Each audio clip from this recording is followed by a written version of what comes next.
Welcome everybody to our Sueur City Council meeting scheduled September 26, 2022. This time I will call our meeting to order and we will begin with the Pledge of Allegiance.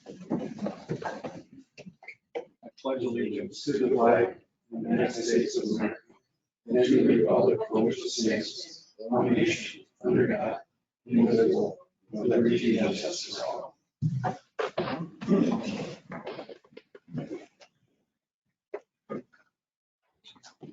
This time I will entertain any motions to approve the consent or today's agenda.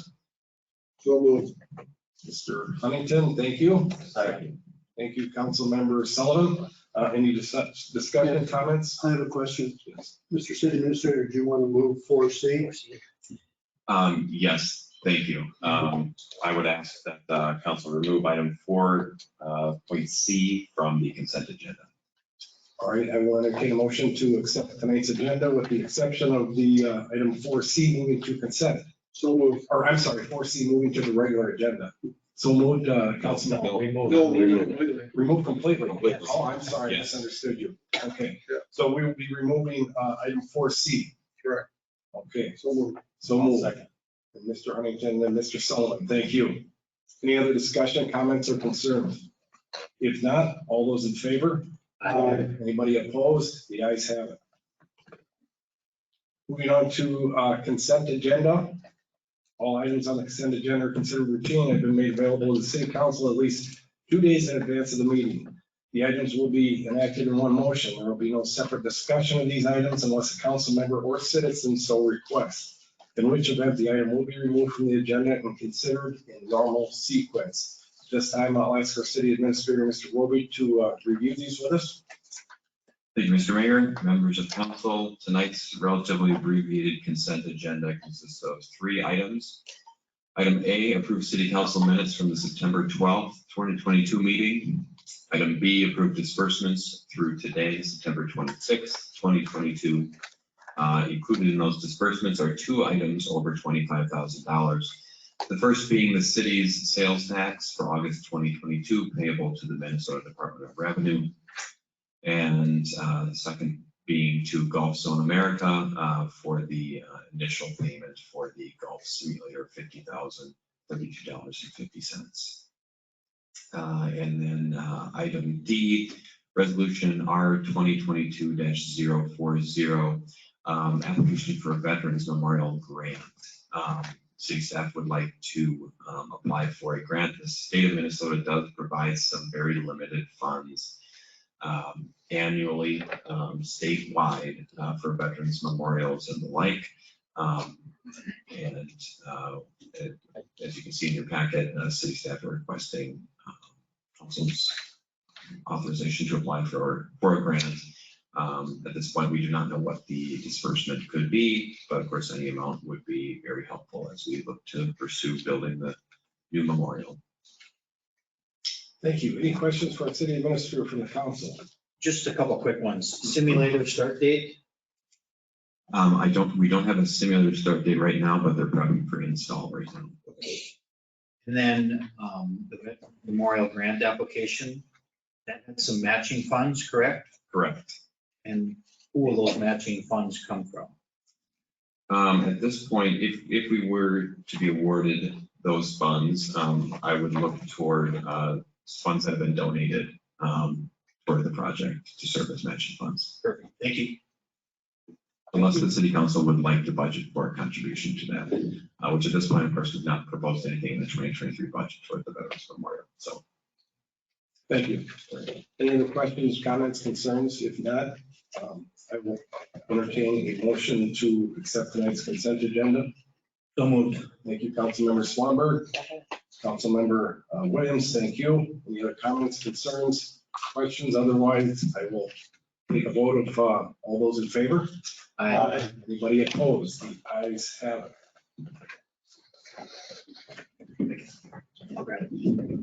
Moving on to public comment. Public comment provides an opportunity for the public to address the council on items that are not on the agenda. Comments will be limited to 5 minutes per person. Persons wishing to make comment must sign up in advance of the meeting on the sheet provided and identify themselves by providing their names and address. this, is we have some citizens here tonight, but we have nobody that wishes to share any comments. So thank you. Moving on to public hearing. Mr. Roby. Thank you, Mr. Mayor, members of council. As we discussed at one of our previous city council meetings, part of the 429 process for special assessments and the CASA 36 improvement project specifically is holding up a public hearing related to this proposed special assessments. Council had a chance, I believe at the second meeting in August, now to look at the proposed assessment rule at that time presented by City Engineer Corey Beefang, who is here with us tonight. Tonight's action again is simply to, what's being asked of council is to open a public hearing this evening for any members who would like to share their comments on the proposed assessment rules. Following the public hearing, well, I'll let Corey talk through all that. I don't want to steal his thunder, but that's effectively what we're here for tonight for the public hearing. And before we propose that council open the public hearing, Mr. Beefang will share some information on how we got to this point and just an overview of the assessments as they stand right now. Thank you. Welcome, Mr. Beefang. Thank you, Mr. Mayor. Good evening, Mr. and Council. So that is precisely what we're here tonight for, is our public hearing for CASA 36 project. And just as Joe mentioned, the sequence of events here, I just got a short presentation of 4 slides, and then I'll be done with that, and then we can go through the process of formally opening the hearing. And then there'll be an opportunity for those that signed in on the hearing, sign in to provide public comment. And then at the same time, we can read any written comment that we received. I believe we received 1. And then close the hearing, and then we can engage any discussion that the council may have related to the hearing or the project or the assessments, any of that matter. And then that is the action for tonight. We, with the CASA 22 project, we adopted a process of having a hearing on one council meeting and then delaying the adoption until the next council meeting as a way of allowing for additional review or input provided based on the comments. So that practice is anticipated to be followed again for this project, with the consideration adoption then at the first meeting in October, the next meeting after this. So no actions required tonight other than the hearing sequence. So this is a little bit of a recap from when we talked about this, the first meeting in August, but at that time we had a preliminary assessment role. We have now finalized that. We are assessing over 100 properties here. There is a fair bit there with the senior housing on Ferry Street, so that does add a little bit to the PID total, but all in all, we are over 100 as far as the final assessment role. The assessment, the final role, is based on a benefit appraisal, which is directly applying our assessment policy, which speaks to a special benefit appraisal to recommend the assessment. It's based on an urban reconstruction project, so our policy speaks to different project types. This one is an urban reconstruction. And then they also look at the lot use, the type of lot. And so I've got a snippet there on the screen from that benefit appraisal. All of our appraisals historically have had a low and a high range, and we as a city have elected to assess the low range, and that's identified there in the red box. So you can see the very top line, residential, single family homes. We have multiple, but there's that assessment of that 7,500, and that is what we're recommending here in the final rule to be assessed. So we have a number of different land use or lot types of single family residential. Those are just a single home on a what I call a traditional size lot. We have a couple that are larger than a single lot. Those are been identified as subdividable or splittable. So those do have a higher recommendation for benefit, with the idea that those could be split and then become 2 individual lots. We have a number of businesses, obviously, understanding this project corridor. We have a number of apartments. Then we have a multiple city or public use lots as well, with city hall, library, police station, and some parking lots. All the properties adjacent to the project, as the map shows, are proposed to receive a special assessment. So the special assessment, this is something that we really planned for right at the very beginning of the project, that requires our preliminary engineer's report. We have an improvement hearing, and this is then the final step for execution of that Chapter 429 special assessment authority given to the city. Really, the intent of tonight, once open, is that hearing gives an opportunity for council to hear concerns or objections, any comments regarding the assessed properties, those properties that are adjacent to the project. This is their opportunity to provide comment directly to the council. Then based on that, the assessment, the policy, the benefit appraisal are really a recommendation that's brought before council of what that proposed assessment should be. But it's ultimately up to the council to make that distinction with the adoption of the role. So there is an opportunity to change or amend as council wishes that final role prior to adoption. So then just some recapture, this is all review, same figures as last time in regards to the cost, but our final assessment role matched our preliminary assessment role. That's the total that you see there for total assessments planned to be levied. Total city cost, that's all in construction and project delivery costs. Just worked out around that 40%. That's about what these city county project shares have been. That really is similar to CASA 22 as well. So then you have the remaining portion being covered by the county. And then you have your total project there, just slightly over 8 million. So wanted to provide just an example or kind of a capture of what a single family residential assessment. We are planning to assess comparable and consistent with practice of other special assessments over a 15-year period. So that's the intended duration of these special assessments. This schedule here shows or predicts a 4% interest rate.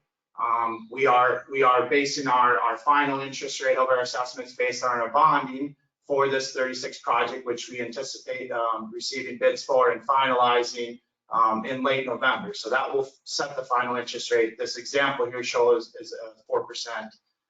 And so then we have some language that speaks to the minimum interest rate would be 3 or 1% above the interest rate of the bond.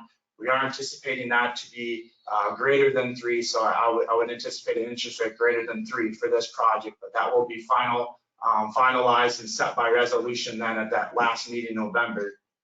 The way that the assessments are structured is they're equal annual installments. So if someone elects to not pay in full initially and roll through that 15-year period, you can expect a payment there on the very right, approximately, again, depending on interest and some rounding around that, the figure there depicted, that 674, 675.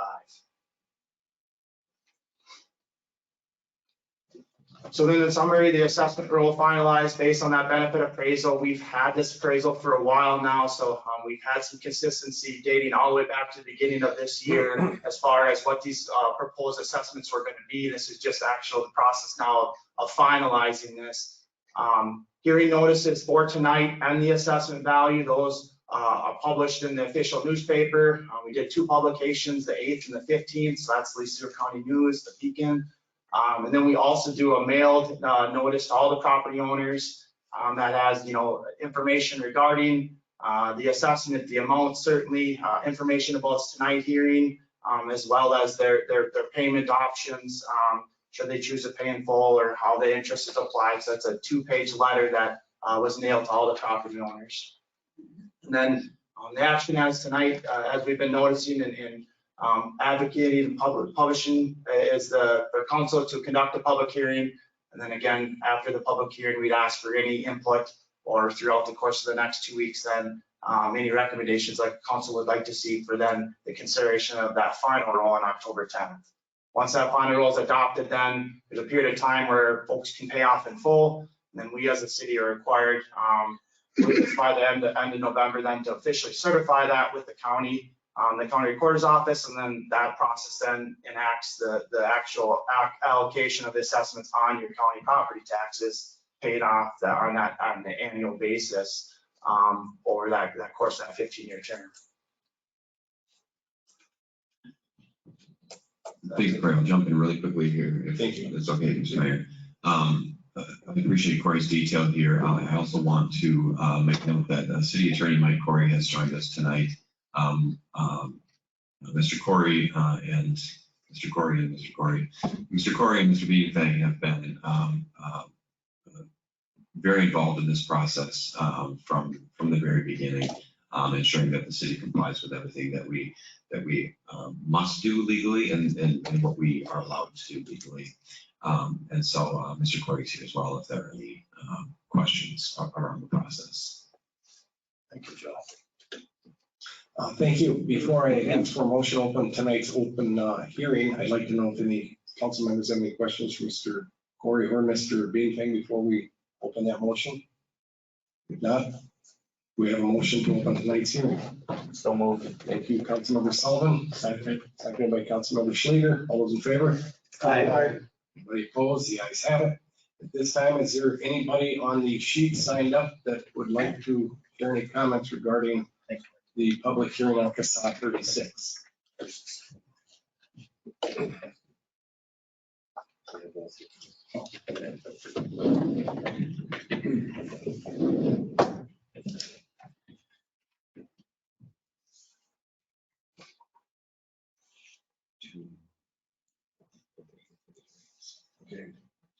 We have two people that are here for the Kings. Do you have anything you wanted to share tonight?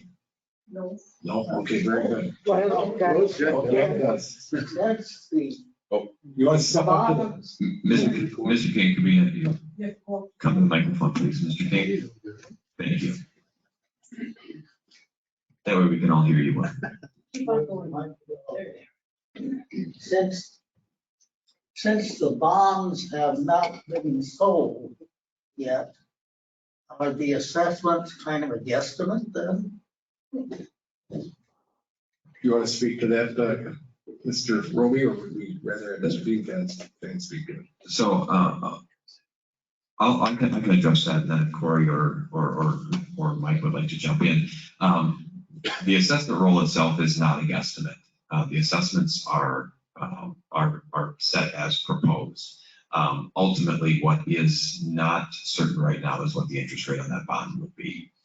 So we'll understand what that interest rate is in November of this year when the bonds are issued. And we lock in on an interest rate, and at that point, we'll know whether we can be at the 3% mark, or as Mr. Beanfang suggested, the interest rate likely a little bit north of 3% at this point, in which case it would be that interest rate plus 1%. So that's the unknown at this point. Anything else, Mr. King? No. Thank you. I hope he answered your question. And with that, we also have a signature from Dorothy. No, that was on the other sheet. Oh, got it. I mean, that was public comment or? Okay. So there's nobody else that would like to share anything as far as the open hearing tonight?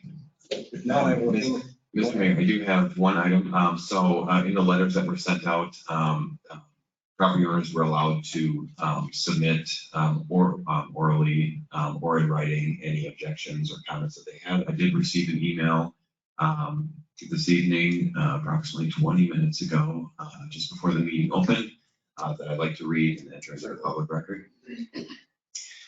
This letter is from Gary Rademacher of the Leona Rademacher estate. And I quote, "This letter is responding to the proposed assessment for lot number 5, which is Leona Rademacher estate property, for 701 South Main Street, Sueur. Our property is easily 1/4 width of 2 other extra wide properties, lot numbers 44 and 39 and 40, that are not being assessed, yet ours is being assessed for the very similar situation, easement transition rights to and along our property for this project. This is completely unfair and unacceptable. I'm aware of 3, quote, other address lots, end quote, along this route that also are not being assessed. There are other special lower assessment deals that have been made. My siblings and I are asking for our assessment to be forgiven as well." That's the end of the letter. Thank you. That is something that we can take into consideration between now and next meeting. Yeah, so Any other discussion on that with them, or do we need to come see the council regarding this? no, this is this constitutes their comments as part of the public hearing.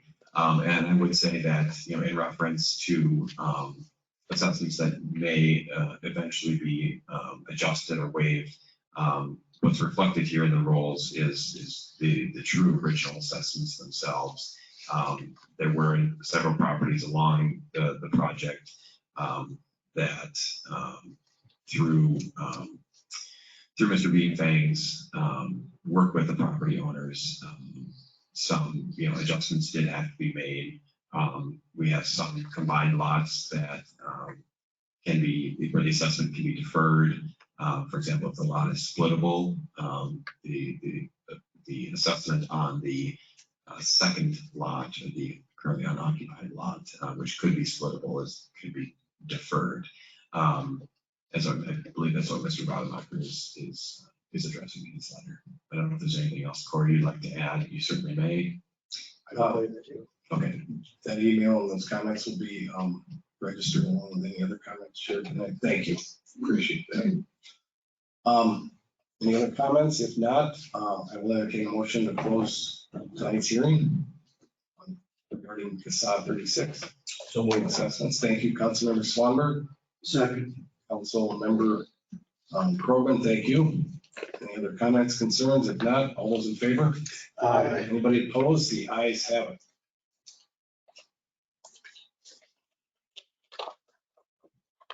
Moving on to the city administrator update. Mr. Roby, this is your opportunity. I'm sorry. Well, city council engaged in any discussion about the project, and if anybody wants to share any discussion and provide direction as far as staff and additional information is requested this time. Anything? This is Councilmember Grogan. I would appreciate a comment from staff about the email that was received so we can better understand. That would be at the next meeting, obviously, but certainly some background information would be helpful. Thank you. So, Is there any history now? I mean, are you guys aware of this, Corey? His address? Like what the background besides what he put in there, like why that's coming up? Why the specific address, the specific property? Has there been any conversations with him? I believe Corey's had several conversations with. The only reason I ask that is I feel like if we get an answer in the next meeting or ask to vote on it, I mean, we're not gonna have any time to really understand that. If there's adjustments to be made. Sure. I'll let Corey respond based on his conversations that you've had with this property owner. Yeah, so we have, there's been a number of conversations with this property. I think there's two things going on. One, in reference to what Joe alluded to in these larger lots, so that it's important to make a distinction that these larger lots are being assessed at a higher value than a traditional, what you call standard size lot. So that the final assessment roll notes that greater assessment. There are 3 properties on this corridor. We also had one on 22 as well. And so with the 22, we elected to do a deferred option where they could defer the amount greater than what a single family home is. So any amount above and beyond the 7,500, these larger lots have an opportunity to defer that remaining amount for a 30-year term. If in the event that they don't subdivide in that, then that additional amount then is eliminated, essentially assessing them as the use is today, a single family home. So I think to speak to the larger lots, when it comes to a single family, that is the truth in regards to that. So we currently have 2 deferred agreements back of the 3. So there's 1 remaining deferral for the oversized lots that we're still waiting on, but all properties have been conversed with in regards to that. I'm anticipating all 3 to come back. It just makes sense, but and then that gets recorded, and at the time, if they were to then subdivide in that 30-year term, then that remaining amount would be due. So that's how that works. So you can't subdivide, it's just understanding they'd have to pay that increased assessment.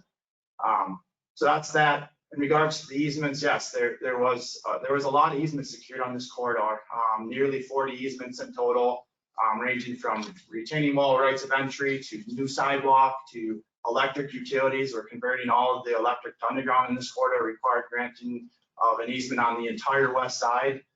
So through some of those easement negotiations, if it was identified that there wasn't a way to construct the improvement without an easement, we did negotiate a city payment of that assessment. So clarify the property is still being assessed. The city is just through that negotiation, that agreement, paying the assessment. So I believe that is what the comment, written comment was in regards to tonight.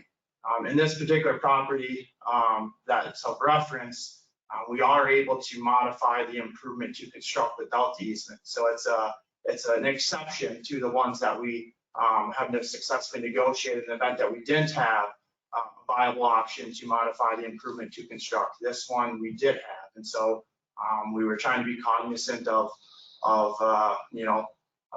the terms of the negotiations based on that. So there's a lot of uniqueness on this project, a lot of history here, but to put on record, I believe that to be my interpretation of the letter and to account for that for council. So, and we acted on those 5 payable assessments at the last meeting. That was acknowledged in the motion. So I believe, everything is on the record and been identified that way. Thank you. Appreciate your clarity. Mr. Corey, you have something you want to add? Thank you, Your Honor, if I may. One quick question. There really are 2 distinct issues in terms of the assessment itself and the payment for the easements. And what you're seeing on the assessment roll tonight, there are no reductions on any of those assessments for the easements. The law requires that we deal with the assessment process separate from what we do in terms of paying for any easements. So the agreements that Corey is talking about are agreements that will come into effect or be implemented, if you will, after the assessment. So nobody is getting a reduction in the assessments. There's kind of a bright line between what we do on the assessments, what we do on the easements. So my point being that if the request is to reduce the assessment under Minnesota law, we have to assess everybody in proportion to their benefit. We can't just pick one person and say, we're going to lower your assessment, even though you have similar benefit to everybody else. We can, on the backside, we can say, we're going to, in essence, pay that assessment, which would be the same thing as us writing you a check, you writing us a check. Just do away with the checks. But that happens after the assessment occurs. Thank you for that legal clarity. Any other questions regarding the South 36 assessments? We don't have to address you as Your Honor, do we? Thank you, buddy. Moving on to city administrator's update. Thank you, Mr. Mayor. Did we close the meeting? Oh, I'm sorry. I thought we had to vote on that, did we? We did. Yeah. We did. Okay. I'm sorry. Thank you. Yep, close the hearing. Yep. A few items tonight, just to share with council. We've had a number of really interesting and beneficial meetings in the last couple of weeks. I had the opportunity to meet last week with representatives of the Sueur Rotary, the United Fund of Sueur and Treasures in Town to discuss really trying to align what city goals, city objectives, and city projects are with what our community service organizations' goals and objectives are. And this was very preliminary. I'm not leaving out the Lions. I'm not leaving out any other organizations. This was simply 2 representatives. I was meeting with the Rotary, and she brought a colleague along, which was great. But again, really trying to align the visions of what the city has, because of course we have a long list of things that we would like to do, a long list of things that we need to do. And we have service organizations who have access to time and resources that they want to give back to the community. So why leave them guessing as to what they can contribute to? We can provide some suggestions or things that we would like to see done that maybe we don't have money in the budget for. And instead of, up until now, I think in general, we've kind of relied on some of this alignment just happening by happenstance. So Pierre LeSueur Fountain Park being an example of this, where the Rotary, the new members wanted to do something downtown. They wanted to do some beautification. Rotary reached out to the city, and the city said, well, we only have $500-600 to put into that park this year. So it was a great partnership around that park in particular, but it just kind of happened through happenstance. But if we can plan out some of these things, then our service organizations can really work together. We can lay out our goals and priorities, and if something that we want is supported by their goals and visions, we can make those partnerships happen. So this is the first of what I suspect to be regular meetings, likely at least annual meetings with the service organizations in the community, so that we can kind of lay out, hey, here's what we're looking at for next year. We want dog park lighting, because it gets incredibly dark at the dog park after sundown. But that's something that, is on our capital list, but it's not on our proposed capital budget for 2023. So a project like that, is that something that service organizations would like to get behind, or is there a park that needs some work, or that kind of thing? So really great meeting, good discussion. City staff, Public Works Manager Scott Schrader, Public Services Director Chera, and I met with representatives of the Christmas in the Valley celebration last week to discuss their preliminary plans for Christmas in the Valley. Had a great conversation about what they would like to do this year, how it's changing from last year, and what the requests are from a city standpoint to provide support for that. This is a very similar conversation to that which we had with the Giant Day celebration earlier in the summer, where they lay out what their needs are, what their goals are for the celebration. They ask for city support, and if there is anything ultimately that the city may be able to provide, I will bring that forward to City Council for approval, in-kind work, staff time, things like that. So we'll meet again next month to solidify some plans.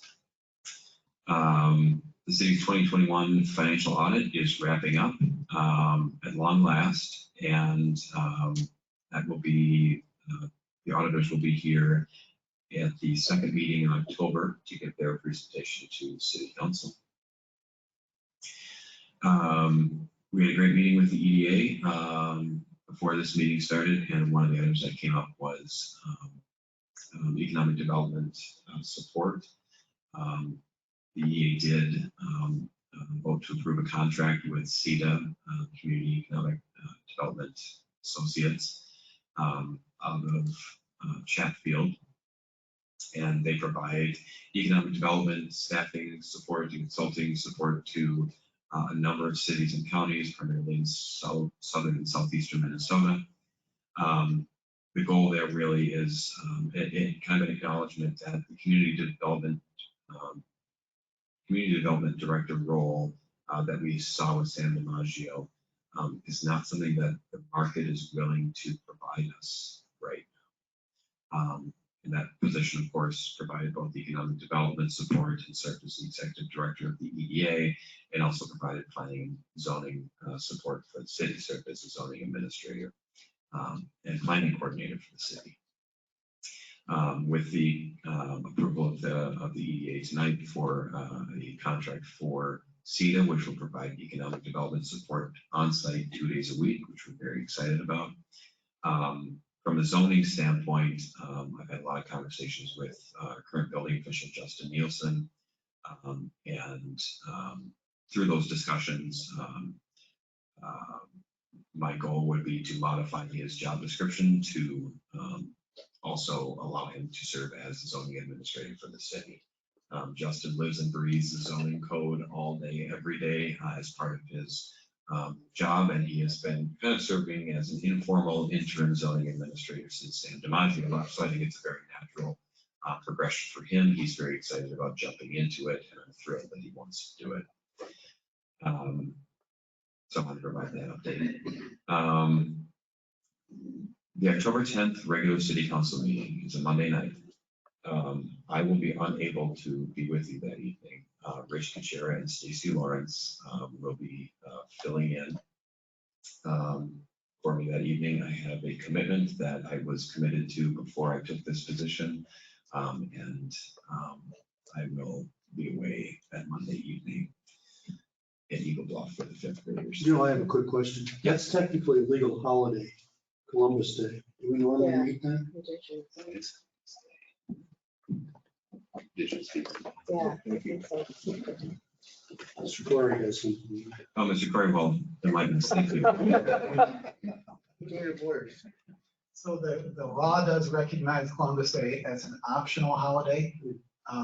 What most cities do and the law allows is you trade it, if you will, for the day after Thanksgiving.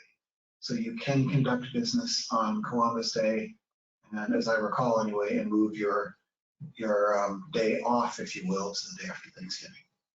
So it is legal to meet. I don't recall, I'd have to check, but I'll let you know, Joe, if you have to do anything special to do that. I know the law allows that. Yeah, and that's a good point. I will look back at the minutes from the organizational meeting earlier this year in January. But I don't believe that City Council formally designated that as one of the holidays. And normally at that time of the organizational meetings, when council would determine the meeting schedule for the year and would draw a distinction for any Mondays, second or fourth Mondays where a holiday would fall, and City Council at that time would make the move. So if a change would have happened, like would have been made in January, I don't believe any modifications were made, but I will verify that. And lastly, city staff, Rich Kuchera, Justin Nielsen, and I had a great meeting last week with the school district about their planning for the new elementary school.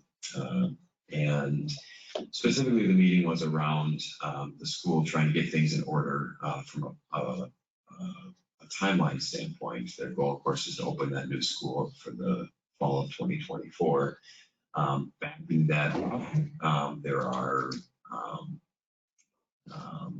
planning considerations for that, for use of that lot.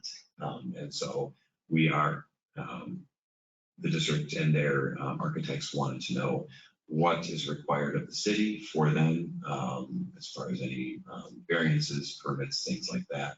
So we're pulling together a list for them that we'll provide to the district with a timeline.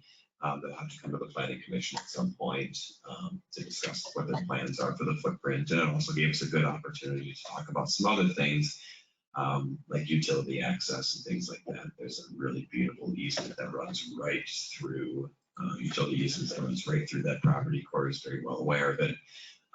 That's going to run right underneath where the new building will be. So first of many meetings with the district around how that property will be built out and how the city services will be able to provide to that building. And that's all I have for tonight. Thank you, Mr. Ruby. That's a very thorough update. Moving on to the regular agenda then. This time, there's one item on that agenda, and it would be the first reading ordinance 595, amending city charter section 2.05 and 6.04. Mr. Ruby, you want to give a little more clarity on that? Yes, thank you, Mr. Mayor. So the City Sueur Charter Commission is required to meet once per year. There were many years when the Charter Commission did not meet. It started meeting again a few years ago. And as part of that process, they went through the entire city charter, the first 13 chapters of the city code, and effectively trying to clean it up, getting rid of what do you call them? Horse tie-down posts. Kitchen post. Thank you. Oh my gosh, it's been a long day. Hitching posts, yeah. Horse tie-down posts. Put that one in the minutes. Hitching posts, and other things like getting rid of some of that like antiquated language and bringing the charter, the city charter up to speed and keeping it in compliance. And as a final recommendation out of their review, which they have now completed, was a modification to sections 2.05 and 6.04 of the charter. And they would recommend modifying the charter via ordinance. And the proposal tonight is to conduct the first reading of the proposed changes. Council can, of course, opt to waive waive the reading as well, if council would like to. I'll just give a quick overview of what those changes are, proposed changes. I'm trying to start with 6.04 because it's the smaller of the changes. The Charter Commission simply recommends with 6.04 to append the following state statute to the current language. This just allows the city to adjust for changes in state statute related to competitive bidding. And I know following state statute occurs earlier in the language in 6.04, but this would specifically address competitive bidding. So if the state statute changes the levels at which we have to go out for competitive bids, then the charter would allow us to modify those dollar levels. 2.05, this will be familiar to city council members earlier this spring. This involves the declaration of a city council seat vacancy. So the council had some discussions about this earlier this year in regards to at what point should council be able to consider a seat to be vacant. Currently, the language in the charter reads that a mayor or city council member must be absent for 3 months worth of city council meetings and obligations without good cause before their seat could be considered and declared vacant by the council. Given on a regular basis, the council would meet 2 times a month, so 3 months should be 6 meetings. However, if it's December, sometimes council opts to not hold a second meeting in December, so it could be 5 meetings. If council has several work sessions or special meetings, it could be more than 6 meetings over the course of 3 months. And so the Charter Commission opted to change the recommended language change that would specify a percentage of meetings and obligations that would have to be missed without good cause before the seat could be declared vacant. Are there any questions? Anybody? If not, I would entertain a motion to waive the first reading of sections 2.05 and 6.04 of the city charter. Should anybody object, you get to read those for us. So moved. Thank you, Councilmember Swanberg. Seconded by anybody? Seconded by Councilmember Sullivan. Any other discussion, comments, concerns? If not, all those in favor? Aye. Anybody opposed? The ayes have it. Moving on to comments, reports, and items of appreciation. Council members, this is your opportunity to share any commissions you're a part of or any news that you want to share in the community. As always, we will start with Councilmember Huntington. I have nothing, Mayor. Thank you. Councilmember Krogman. I have nothing. Thank you. Councilmember Schleter. We did have 2 HRA meetings since our last meeting. We had to approve the new budget for the coming year. Just wanted to point out that we have 48 units in the HRA. We currently have 9 vacancies that we need to fill, plus we have 3 others that are offline for repairs. So just so everybody's aware, we do have vacancies. And we do have a Sueur County officials meeting this Wednesday. That's it. Thank you, Councilmember Schleter. Councilmember Sullivan, anything? I just want to shout out to city staff for their assistance with citywide cleanup this past weekend. Yeah. I think I did that already. Yes. Yeah. Thank you, Councilmember Sullivan. Moving on to Councilmember Swanberg. Just a thank you to the Charter Commission members. Appreciate members from our community serving on our various committees here at the city, and the Charter Commission did a super job for us. So thank you. Thank you, Councilmember Swanberg. Councilmember Williams.